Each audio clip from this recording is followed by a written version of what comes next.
প্রিয় বন্ধুগণ, এই আইসক্রিম আমার ওয়াইফে তৈরি করলো। অনেক চমৎকার আইসক্রিম। এখানে দুধ আছে, চিনি আছে, বাদাম আছে, বিস্কিট আছে। এগুলার সংমিশ্রণে আইসক্রিম বানাতে পারছে, আইসক্রিম বানিয়েছে। এই গরমের আরামে আইসক্রিম তৈরি করলো আমার ওয়াইফ। আমাদের পরিবারের সবাই সদস্য সবার জন্য অত্যন্ত সুন্দর, অত্যন্ত চমৎকার, অত্যন্ত রসালো, অত্যন্ত মজাদার, একদম তৃষ্ণা মিটে যাবো যদি আপনারা খান বা দেখলে।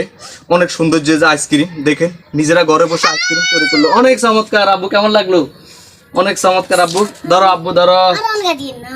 নাও না, হাতে নাও না, আব্বু নাও, তুমি খাও। ধরুন আব্বু একটা খাবেন নি? এটা আইসক্রিম একদম অরিজিনাল রসমালাই। দেখেন, এক ঘরে বসে তৈরি করা যায়, পরিবারের ফ্যামিলি সবাই একসাথে বসে খাওয়া যায় অনেক তৃপ্তি সহকারে। একদম চমৎকার। বাজার ঘাটে যে আইসক্রিম আপনারা পান তার থেকে অত্যন্ত চমৎকার, অত্যন্ত ভালো মানের, অত্যন্ত কোয়ালিটি সম্পন্ন ঘরে বসে আইসক্রিম বানিয়েছে। দেখেন কত সুন্দর, কত চমৎকার। সবাই বসে আমরা তৃষ্ণা মিটাচ্ছি, সবাই একসাথে খাচ্ছি। আমাদের জন্য দোয়া করবেন। আপনারা বাবা বানিয়ে আনন্দ করে আপনারা খাবেন। ঠিক আছে প্রিয় বন্ধুগণ, আল্লাহ হাফেজ।